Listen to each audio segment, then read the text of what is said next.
Hello, everyone. Thank you so much for tuning in to WDBJ7 Plus. I'm Michaela Shelton.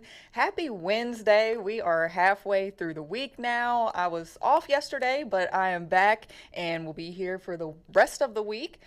We've got a lot in store for you on today's show. We are going to, of course, take a look at your First Alert Hometown weather forecast in a little bit. Meteorologist Tanner Brammer is going to join us to talk about what we can expect for today and the rest of the week.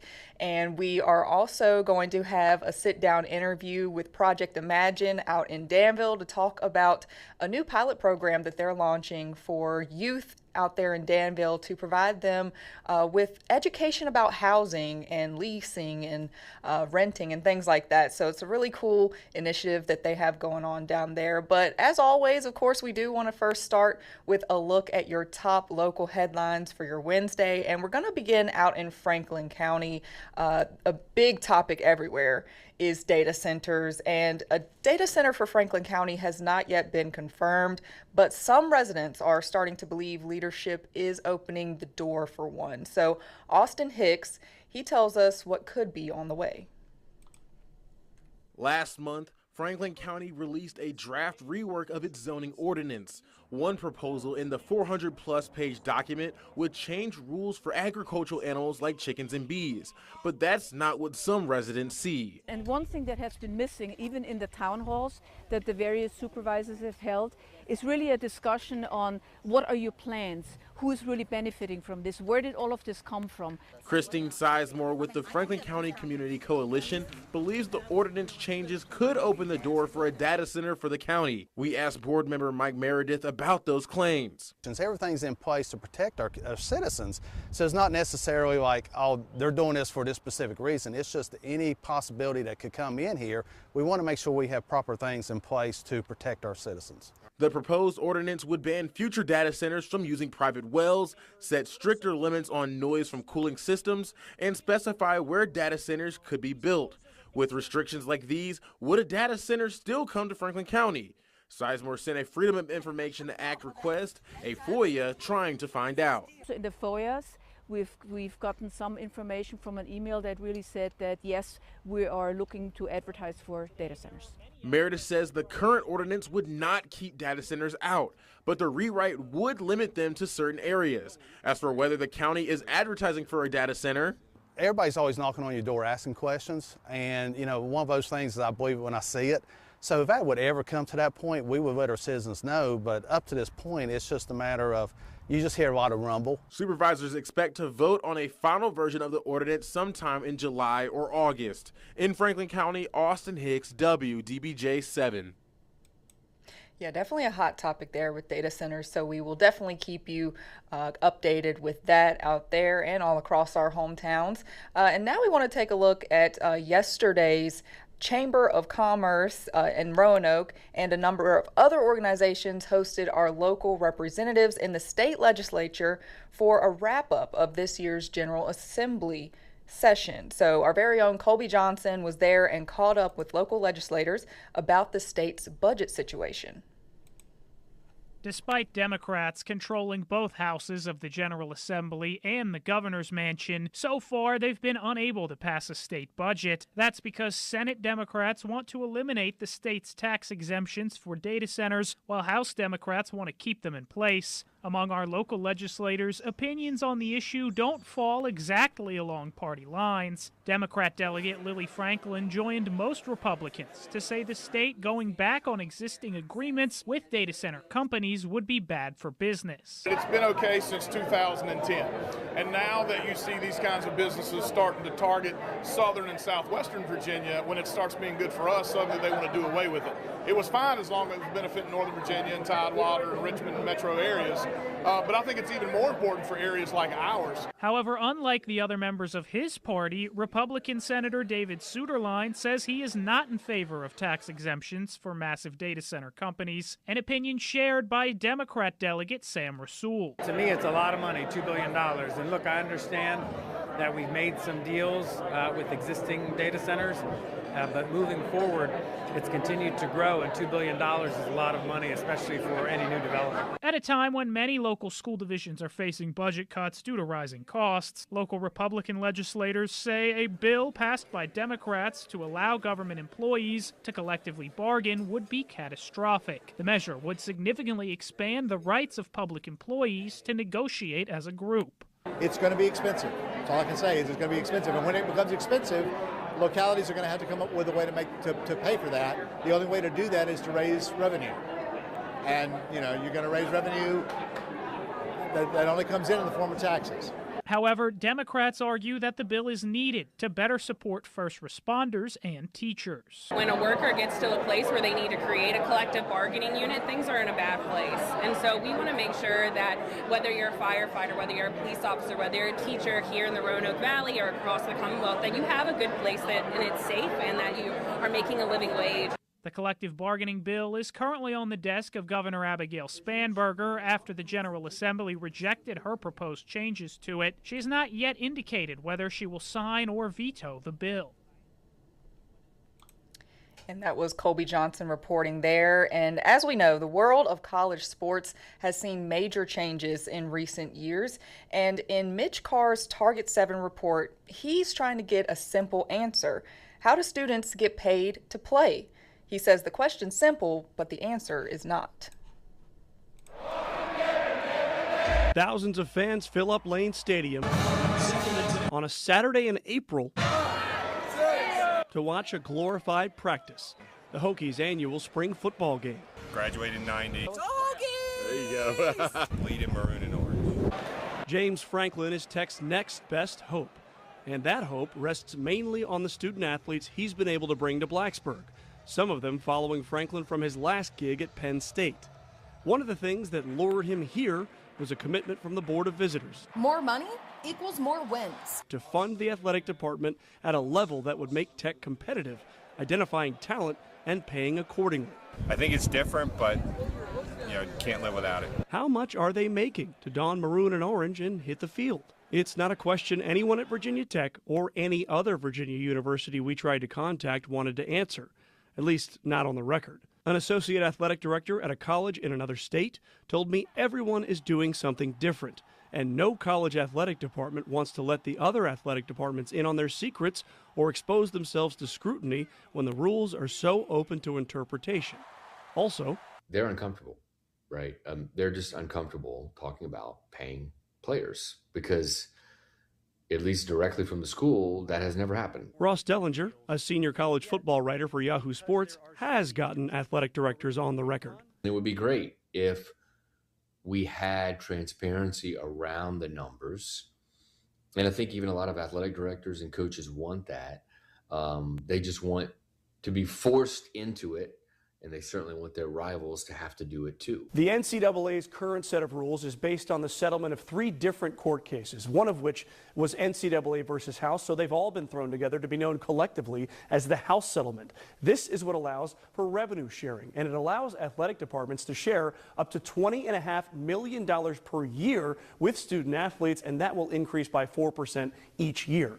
The settlement even tells universities how they should split that money. At a Power 4 conference like the University of Virginia or Virginia Tech, both members of the ACC, 75% get shared with the football team. 15% goes to the men's basketball team, 5% to the women's basketball team, and 5% goes to other sports like baseball, softball, lacrosse, or Olympic sports. These percentages are based on how much TV revenue each program brings in, which is based on TV deals that have been struck by the conferences. The deals are just too big for the athletes on the field not to get a piece of them. College sports is sort of in what I like to call this purgatory in between amateurism and professionalism. The ACC, SEC, Big Ten, and Big 12 make up what are called the Power 4 conferences. The out-of-state associate AD told me schools outside the Power 4 conferences, take JMU and Liberty for example, don't have anywhere near $20.5 million in revenue to share with players. The Power 4 don't have it either. The state of Florida passed legislation over the summer to allow Florida, Florida State, and other in-state schools to access more taxpayer money to fund athletic departments so they could share it with student athletes. The Commonwealth of Virginia did not do anything like that. As for athletes sharing revenue from admissions, concessions, jersey sales, that's not really how this is working so far. The corporate sponsor money that used to go to the athletic departments is being shifted to rosters so that you could exceed sort of the cap. Exceeding the cap because where revenue ends, NIL begins. The acronym stands for Name, Image, and Likeness. It allows players to endorse products or businesses using their name, image, and likeness and get paid in return. Really enjoyed trying the Lumi juices. My favorite is definitely the Wahoo Orange. A group called the College Sports Commission, which was created by the House settlement, is responsible for policing these NIL deals. Each deal needs to be done by a legitimate business entity for a legitimate business purpose. It needs to have deliverables, like being in a commercial, creating a social media post, or showing up at a promotional event. The student athlete actually has to do something to make the money, and the money paid needs to be fair market value. Otherwise, they're kind of phony. It's just a redirect of money. The Cardinals sent a Freedom of Information Act request to Virginia Tech to ask how much money each individual player is making from revenue share. The university denied the request, saying revenue sharing numbers are part of a student's academic record. Basically, Virginia Tech can't share with you how much money quarterback Ethan Grunkemeyer is making off of revenue share and NIL deals any more than it can tell you if Grunkemeyer is getting a lousy grade in microeconomics. It is a for-profit professional sport that's embedded in a nonprofit higher education system. And those things probably can't coexist for much longer in its current form. UVA also declined to speak to me for this story and declined to make a single one of its 300-plus student athletes available to talk to me either.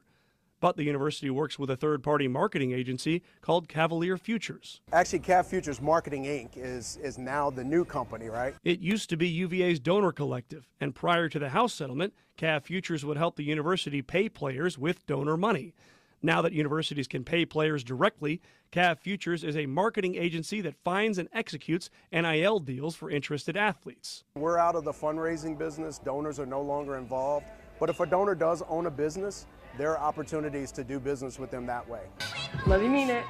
Cav Futures did a deal last fall with UVA athletes and Lumi Juice, a Charlottesville-based company founded and run by UVA alumna Hillary Lewis Murray. Now it's about a return on their investment as well. So it's a lot of education that goes into it. One of the areas that we've been really working with student athletes over the last 4 years is what does it take to build your brand? You've got to position yourself well in order for brands to come after you. It's just one way athletes are getting paid to play in this new world. There are many others. But when your favorite team takes the field, will you have any idea who got paid what and by whom? Probably not. Yeah, great reporting by Mitch Carr there. I think there is a lot of questions still, but we'll just have to see how this world of college sports continues to evolve. And speaking of college, the competitive job market continues to be a concern, especially for college students who are getting ready to receive their degrees. So with graduation season upon us, our very own Kyra Willis spoke to some education majors who are looking to become teachers about their job hunt and what they're expecting. And I've always loved to work with kids and just watch them to learn and grow and just become who they are as a person. Radford University graduates like Diane Apia are set to go straight into the workforce. Before graduating, her school held a job fair where she was able to put her skills learned to the test. I had quite a few interviews that day. They were more than happy to interview you on the spot. Part of the instruction that we received at Radford was how to interview and how to answer questions about literacy or building a classroom, math block, reading block, science block, content, or etc. And we've had practice doing all of those things as well. She secured a position working as a kindergarten teacher in Fredericksburg, but knows she's lucky. The job hunt hasn't been as easy for other new grads. And I know that the job market is very competitive, but I do know that they're always looking for educators and teachers and that we're always needed because it's a very busy field. She's eager to start her career as an educator and make an impact.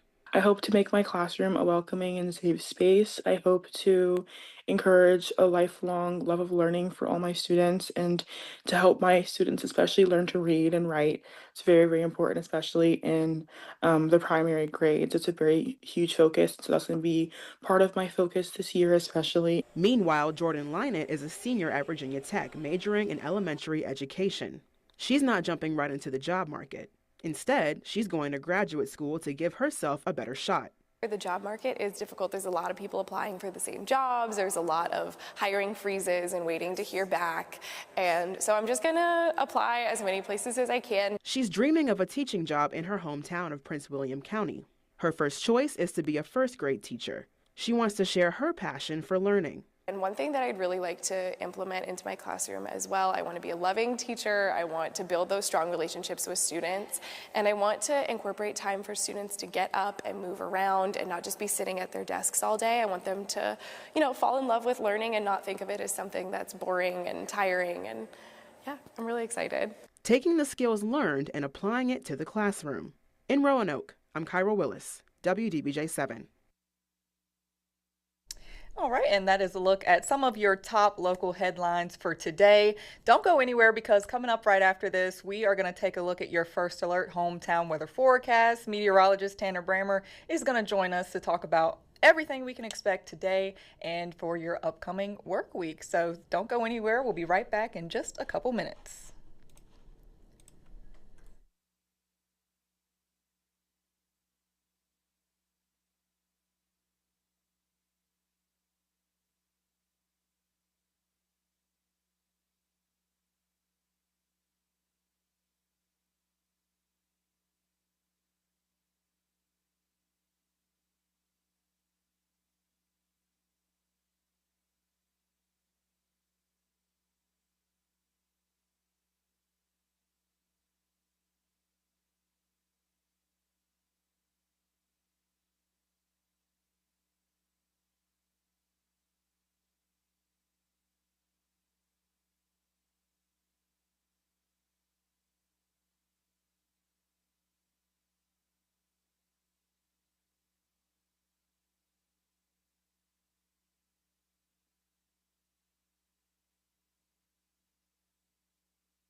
Thanks for staying with us here on WDBJ7 Plus. I'm now joined by meteorologist Tanner Brammer. Tanner, thanks for joining us here today.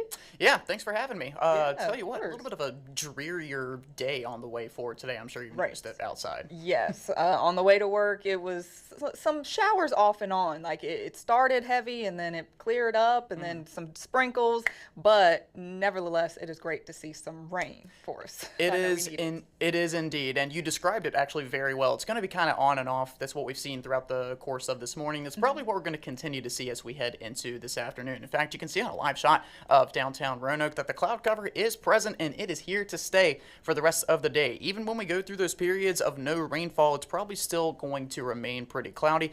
But the thing is, we're still going to be quite seasonable for today. We've still got a southerly/southwesterly wind, and that's going to keep those temperatures more into the low to mid 70s for a daytime high today. But a current look at satellite and radar does show those showers across some parts of the region. It's like I just said, it's kind of been on and off throughout the day, so if you are heading out, might not be a bad idea to take it just a little bit slower on those roadways. In fact, I think we do have a live shot of Interstate 81. This is looking southbound, and as you can see, traffic, it's not at a standstill per se, but it's definitely slowing down just a little bit. This is, I believe, near mile marker 140 or 139, again, southbound on Interstate 81, so keep that in mind if you are heading out and about at any point throughout the day today, and just, like I said, try and take it a little bit slower on those roadways. But let's go back to satellite and radar, show exactly where the rain is falling right now. At this point in time, as of about 11:20 this morning, falling across mostly the eastern part of the region, but you do notice we have another wave of moisture making its way back into southwest Virginia. That's making its way toward Tazewell, Smith County right now,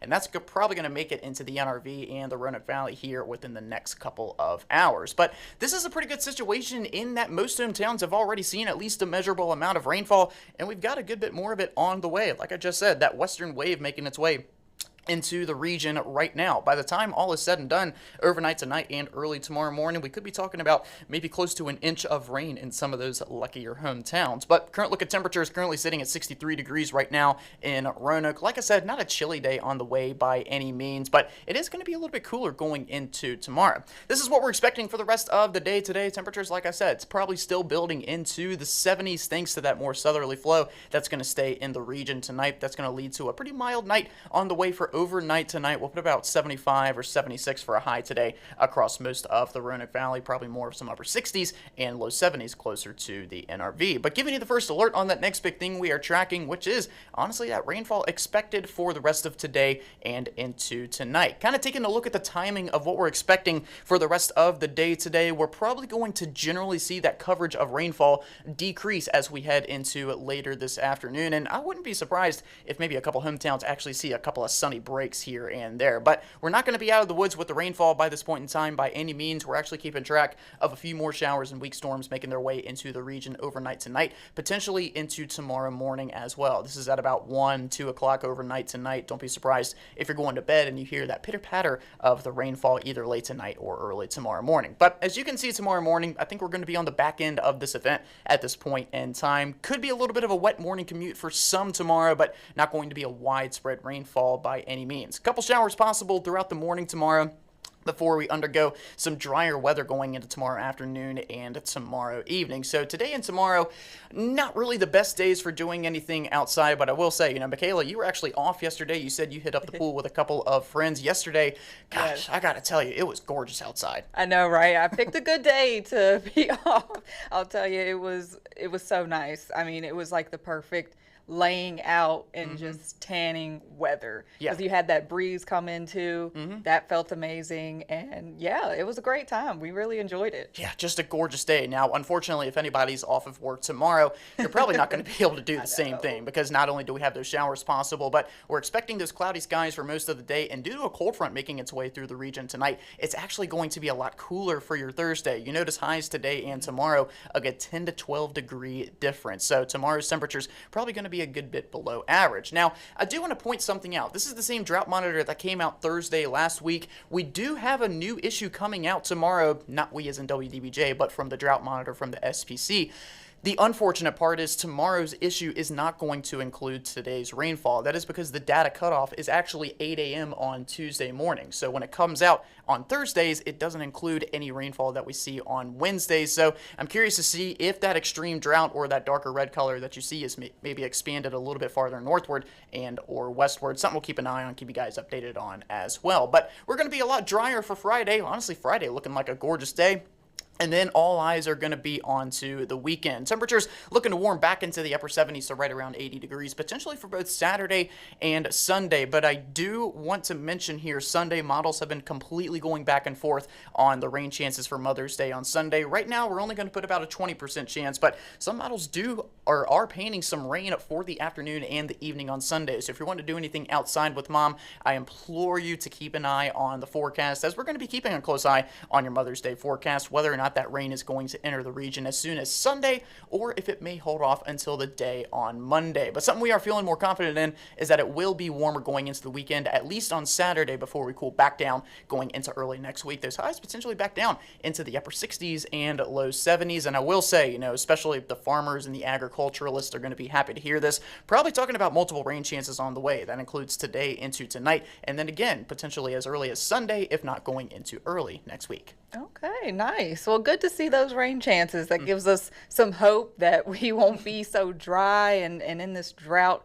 for much longer. But, who knows? We'll just have to keep up to date with y'all, with our meteorologists to, see how that's going. But Sunday looks great for Mother's Day. Hopefully so. Yes, that's very exciting. I know we're planning to do a lunch, so we might even be able to do it outside. Who knows? Yeah, well, I am happy to say if the rain does come in on Sunday, it's looking more likely that it'll be later in the day. So any lunch plans, you might be good to go. Nice. Yeah, there we go. Awesome. Thank you so much, Tanner. And thank y'all for staying with us. But don't go anywhere, because coming up right after this quick break, we are going to take a look at a new initiative out in Danville for the youth to help them to get into housing and get on the right path and things like that. It's a great story. You don't want to miss it. We will be right back in just a couple minutes.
Welcome back to WDBJ7 Plus. Thank you so much for staying with us. I'm now joined by Robert David. He is the Violence Prevention Manager for the City of Danville, and he also works with Project Imagine. And he's here to talk to us about Project Imagine and their new initiative to provide housing for young people. So, Robert, thank you so much for being here with us today.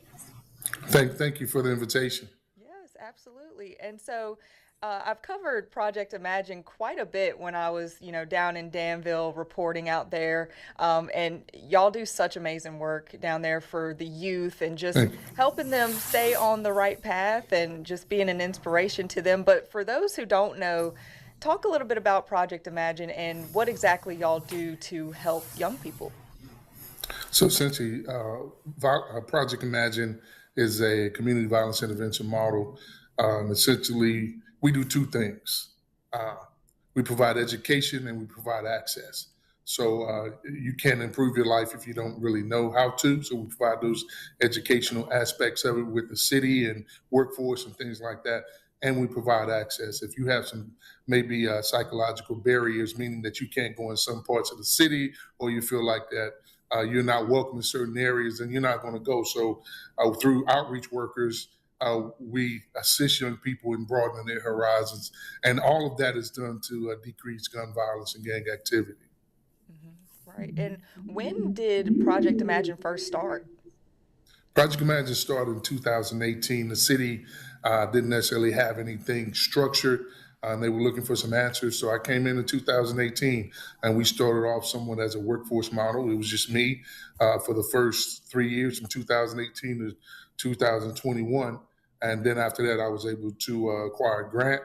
And went on from there. And now we up to 9 staff. Yeah, that's awesome. And so also talk about the kids that y'all work with and how many, you help, whether it's, per month or per year. Right. Well, the kids are, kids who have suffered some indiscretions, or they may be associated with certain groups or adjacent to certain groups. And we're just trying to assist them to come back into mainstream society. Because here's the thing that I know. When you are isolated from an ecosystem, whether voluntary or involuntarily, then people are going to create their own ecosystem. So the youth that we deal with are operating in an ecosystem that is not conducive to their lifestyle. So we created another one with Project Imagine. And over that time period, we've served over 268 kids, I think. And so normally it's about 40 to 50 a year, and we never let them go. We've kind of tagged ourselves as a new aunts and uncles because, everyone talks about how parenting used to be. Well, it's never going back that way, but we can create these support systems that mimic the aunts and the uncles that we may have grown up with or whatever generation. So really, the number one job is just to keep young people from, laying in the street due to gun violence. But through that, we do a lot of different things. Right. Yeah, it really is incredible to see because I think when, young people have someone who cares about them and someone to look up to who is on the right path, I think it's much more inspiring to them as opposed to, maybe a teacher or a police officer, which they can be really helpful too. But when they see it as, just a friend or, someone who they can talk to about anything, I think it can be super helpful. It is, and everyone plays their part. But with initially starting off with me, but now my staff being those credible messengers, those individuals who have maybe had similar life experiences and that can relate, culturally. And I don't mean ethnicity, but like understanding where you come from, being able to relate, so young people can a sense of trust, a sense of hope, and then that relationship is built. And this is how we kind of guide them to resources and opportunities. Absolutely. And so I wanted to talk to you because I know y'all are now launching a new pilot housing program for Project Imagine. So just talk a little bit about how that's going to work and why y'all wanted to start this. Yeah, the reason we started it's a pilot, which is we wanted to get it started because this is kind of a snippet of the bigger picture. So we'll talk about we got it started just like everything else kind of gets started when you look at working with the community, is there was a gap. We realized that there was an expectation for not just kids out of Project Imagine, but any kid 24 to 18 who's never had a house, who's never lived alone, and we drop them in these situations unsupervised with the expectation that they're going to be okay. And so I looked at it and I said, we can apply the same Project Imagine model that we have here and for community violence and apply it here because young people need education and they need access. So we're collaborating with other entities, and we hope that these collaborations grow. So right now it's Third Chance Housing, Danville Housing Authority, Pathfinders, a community-based agency who's providing some training. And we constructed it as a 4-week program, once a week, about an hour and a half, for these young people to show up and get this information on basic stuff, hygiene, and what do you use to clean your home, because they've never really had to do it. Some of them, especially if they've been unhoused the majority of their life. So maybe they don't know that you can't mix ammonia and Clorox, because who's told? I don't mean to be facetious, but that's reality. So these classes, we're doing hygiene and what's on the lease, and reading your lease and understanding your lease. Financial, how do you save your money? How do you prepare? How do you budget? All those things. Taking care of yourself, buying things, buying, toiletries and all those things. So just the basics, which may be simple for some of us who grew up with people who have structure, but for individuals who are struggling with being housed, especially young people, this is major class. And after this, after the 4 weeks, we connect them with housing stabilizers. And those individuals, again, much like an outreach worker from Project Imagine, these are housing stabilizers. They assist these individuals in finding housing and navigating those systems and filling out the proper paperwork and where to go and how to go, and maybe some programs that are already existing in the city that these young people may not have the access to. So that's how it started. That's why we did the pilot, and it went well. We had 2 individuals, and actually they were previously with Project Imagine, because we never let them go. So they went well. They attended, and now we kind of assisted them still. Okay, wonderful. And so those are kids that are already in Project Imagine? Well, the pilot was because we had accessibility, but this program is for any 18 to 24, anyone who's suffering from being unhoused. Right. So the idea, so here's the grander scale, and this is based on if we can acquire grant funding. The grander scale is if a young person is staying in a shelter, then when they come into the program, they do their 4 weeks, and then just like we have a workforce readiness model for Project Imagine, we would provide that same workforce readiness model so they have income to get out of that situation. We would provide a housing stabilization person to assist them in navigating those systems. They'll provide training and whatever else. And we're all connected. And the key is this accountability, because there's a lot of people doing a lot of good work in all cities, but there's a disconnect. I don't know what you're doing. You don't know what I'm doing. So contingent upon grant funding, we're looking to get maybe a citywide platform where all documentation can be seen on these youth. Okay. So that's my Christmas list based on grant funding to make that happen. So really just trying to accountability and for agencies, but also being able to assist these young people who would otherwise fall through the cracks. Mm-hmm. Right. And so I know you need grant funding, but when are you hoping to see, that second phase start? Well, the way we're going to do it is every 120 days, because once they go through the 4 classes, then we're going to have the housing stabilizer work with them, and then we'll start another class. Because we're just starting it, because it's somewhat new, we don't know the demand or whatever the case may be, but we still want to make it accessible. And we've also discussed for those individuals who may have access, but not necessarily education, because we've already had some young people just call and they just want to take the classes. Mm-hmm. So, this is a very pliable model, which I'm excited about. But even without the grant funding, we're still going some way, shape, or form, still continue to provide these services because it's necessary. Yes, absolutely. Because, they really don't teach that stuff in school. It really does, I think, come from, just like you said, having that strong family structure, but not everyone is fortunate enough to have that. So I do think that this is something that is needed, and, I would love to see it spread to other areas and places all across, our hometowns too. But so you said that y'all have had 2 go through it so Yes. far? Yes, we had two go through it so far. And as I said previously, those two from 5 years ago uh, were with Project Imagine or connected to it, adjacent. We knew it. So that was an easy. That's why I wanted to start a pilot, because we already had a relationship with those individuals. So it was an easy kind of plug in to be housing advocates for them using existing staff. Right. As we broaden, that's why we need the grant. As we broaden, we would have to have couple other additional outside of the city, but collaborating with community partners to provide those housing. But they finished the classes, and right now they have opportunities to gain housing. I remember the young lady that was with us while she was with Project Imagine in high school. She was struggling with housing, and we would have to take her to school and things like that.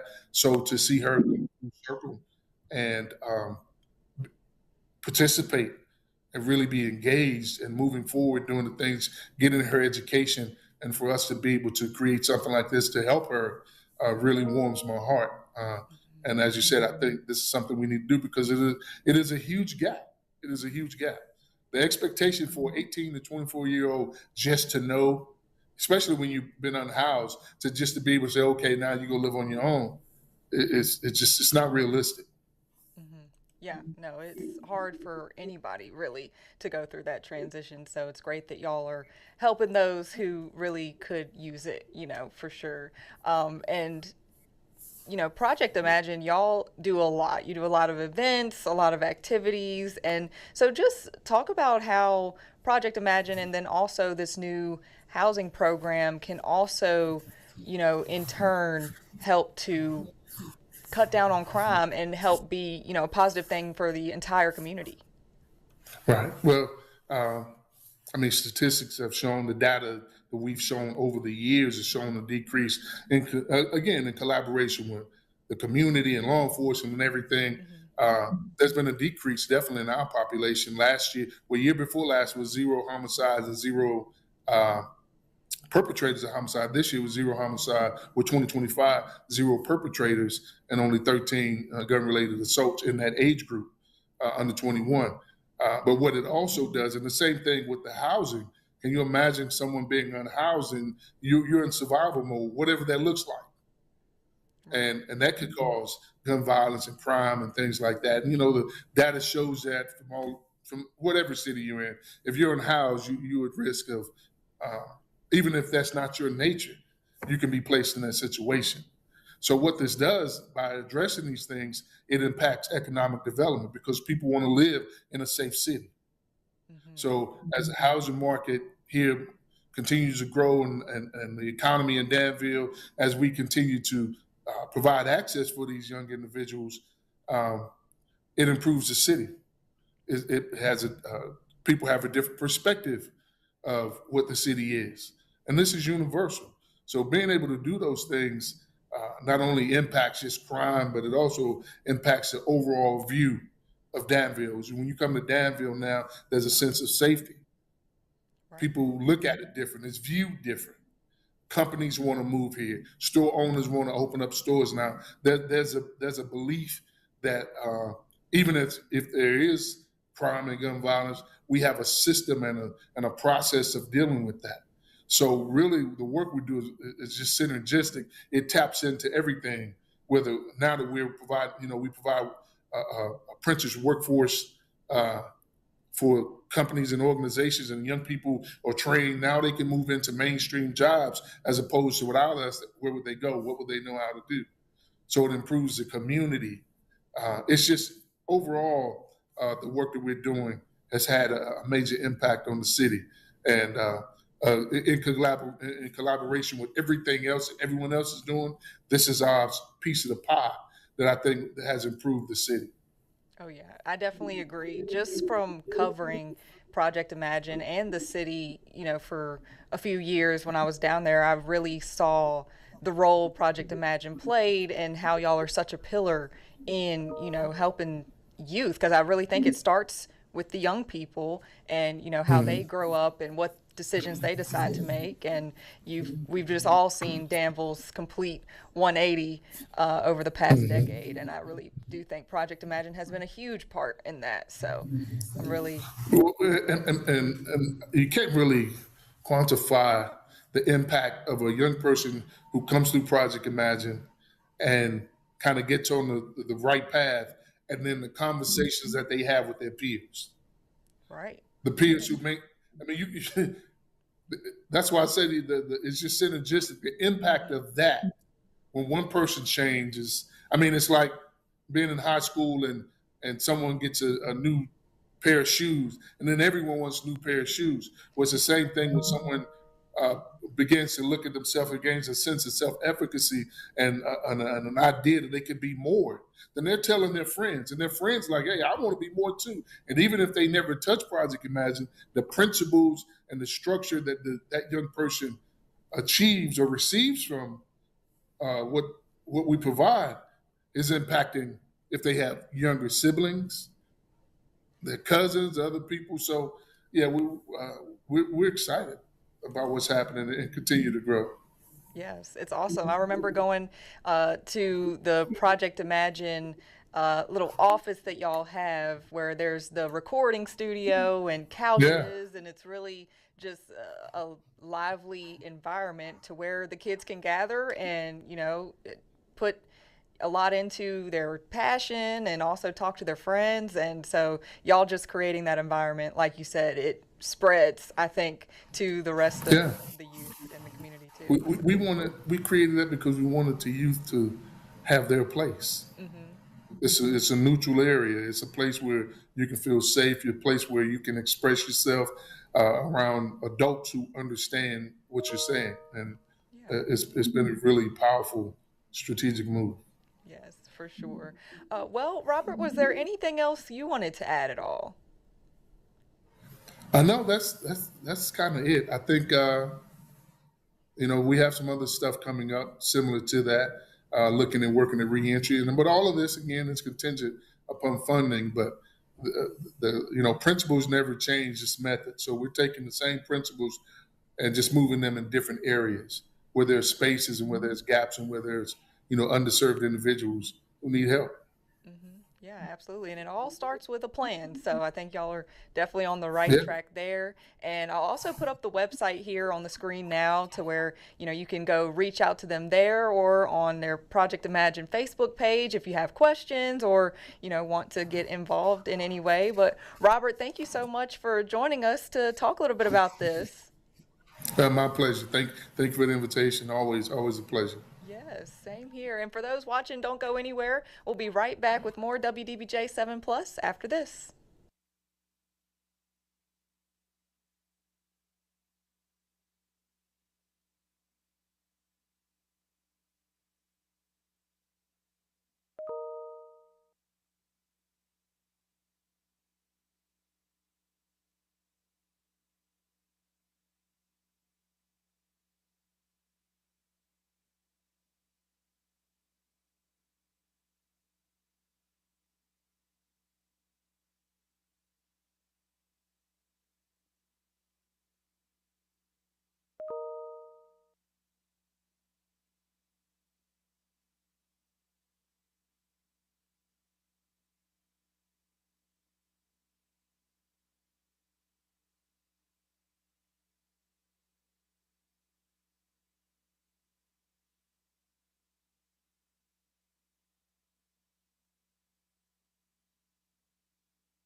Well, thank y'all so much for staying with us here on WDBJ7 Plus. I really hope you enjoyed this show that we had today. And as always, if you happen to miss it and you want to go back and watch it, this will be uploaded on our website under the WDBJ7 Plus tab, and also on your smart TV and on our app over on WDBJ7 Plus. We also have our weather show that comes on every weekday at 1:30. You definitely want to check that out. That's where our meteorologists get together and kind of just take a deeper look at your forecast and, trends when it comes to weather across our hometowns. We also have our hometown sports huddle that comes on every weekday at 6:30, where the guys get together and talk everything sports. So that's definitely a cool show you'll want to check out, and those are exclusively on WDBJ7 Plus.